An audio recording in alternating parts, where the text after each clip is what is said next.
Learning to free motion quilt and learning a new design is kind of like learning how to drive a car and navigate a new city at the same time.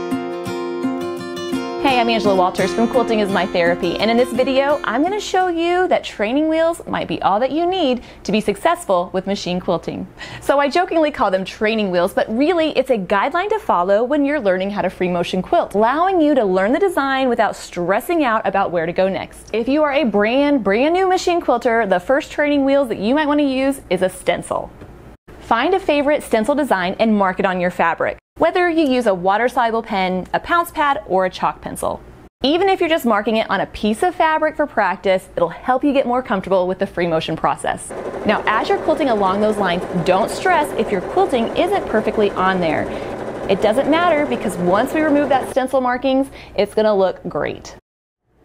Of course, you don't have to use a stencil. You can just draw the design out on your fabric and then quilt along the line. This is a great way to practice learning the design and quilting it all on the same piece of fabric. But you know, I am all about efficiency. The best training wheels to use is a printed fabric. Panels are great for practicing free motion quilting because you have all sorts of lines and designs that you can travel along. Plus, you don't have the stress of actually piecing the quilt to freak you out. Now, you're not doing this to necessarily learn how to quilt a horse or a particular design per se. You're using the panel as a tool to get comfortable with the free motion quilting process by working around some of the details in the fabric. You don't even have to quilt around every single detail. In this adorable horse fabric, what I'm going to do is just quilt some wavy lines inside the horse and maybe do some meandering in the background. The idea is it gives me pre-printed boundaries that I can fill in. And when I'm done quilting it, I either have a quilt I can hang on my wall or a quilt I can put in my doggy bed, depending on how happy I am with how it turned out. Or perhaps you have a fabric that can act as a grid. This large-scale print is perfect for practicing continuous curves, and I already have the grid marked on it.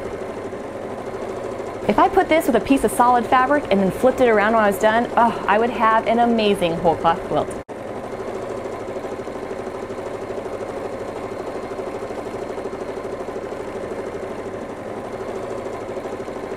What's also great about panels or pre-printed fabrics is it gives you a clear start and stop point. For instance, if I were going to use this panel, I have my boundaries already marked out for me, and that way I know when to start and when to stop. Plus, I can turn it into a fun pillow when I'm done. Those defined boundaries are going to give me clear stopping and starting points, which gives my mind one less thing to think about it. And when I'm free motion quilting, I need the least amount of things to think about. Even panels that are meant to be cut up and pieced can be a great thing to practice on. I have all that background area that I can try my fillers in and then practice echoing around the letters. Speaking of letters, if this is just a little too cute for you, check out this fun big print fabric. Maybe you already know how to quilt a design. You don't necessarily need training wheels, you need practice. And the best kind of practice is finding a fabric that has a lot of open space. It's one thing to know how to quilt a design. It's a completely different thing to know how to maneuver around an area, how to avoid getting stuck, and how to fill in the area completely. These fabrics will have those already made roadblocks or quilt blocks that you have to learn to quilt around. And while it's obvious I had a lot of fun quilting this fabric, I'm sure you can see how handy it'll be to know how to maneuver around areas. I just love a good challenge, don't you?